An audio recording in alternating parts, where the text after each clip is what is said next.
Today, we're smoking a boneless prime rib roast. So if you're curious how to do this on a gas grill and you love prime rib steak, stay tuned because this recipe is up next. Here I've got a boneless beef prime rib roast, USDA choice, about 5.5 pounds, and I paid a ridiculous price for it. But it's the holidays and I worked out a good trade, so let's get started. As you can see, we've got some nice marbling here, and all we got to do is put together a good seasoning. Here I've got some dried rosemary. Just going to put enough in here to grind up in my mortar and pestle. And here I've got some kosher salt and pepper.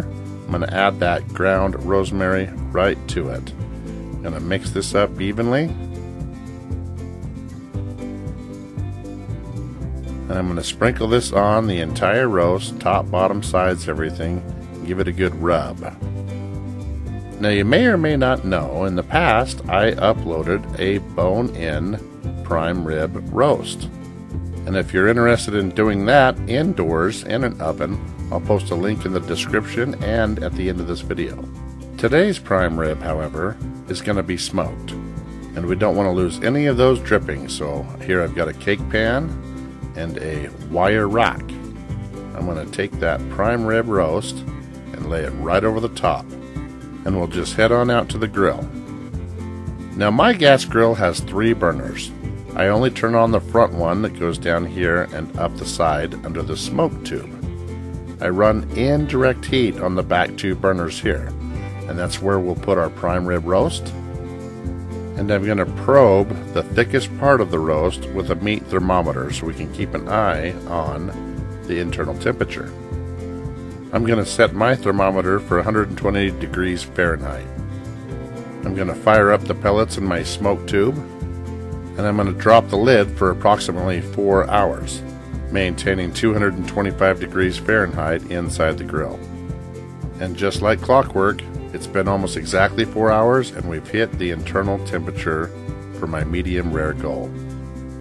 It's already dark outside. I've got a flashlight on here, but you can see we've got a good looking roast. Just going to pull the thermometer out here. We'll go ahead and throw the oven mitts on, take it on inside. Now if you're questioning why such a low temperature for medium rare, it's because we're not finished cooking this yet. We're going to reverse sear. And the way we do that is we use the drippings in the bottom of this pan here. We're going to add those right to a large skillet on the stovetop. Unfortunately, it's not quite enough. Good thing I saved this stuff by the bulk. So we'll add just a little bit more, and once this is melted down here, get a nice even layer across the bottom of that pan. We'll add this prime rib roast right to the center. And I'm going to sear this over medium-high heat for about a minute on each side. This is still hot, so be careful if you're using your hands.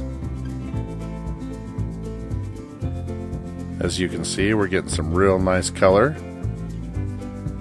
And if you want, you can consider adding some herbs or garlic to the oil as well. Give a little more aromatic to the flavor of that roast. And once you've got all sides, you can go ahead and remove it from the heat. And you want to let this rest for a good half an hour or so. I'm going to go ahead and spin this plate around for you so you can get a good look at it. It really doesn't get much better than this. And it's amazing that a gas grill can do it. But let's show you the inside, shall we? Now keep in mind, this is just the cap. Again in slow motion. Gorgeous. Well, let's go ahead and throw that down on a plate. Gonna add in a au jus and some creamy radish. And there you have it. Smoked boneless prime rib roast right here in the Poor Man's Gourmet Kitchen. Thank you for watching, and be sure to stop by PoorMansGourmetKitchen.com for more recipes and exact ingredients.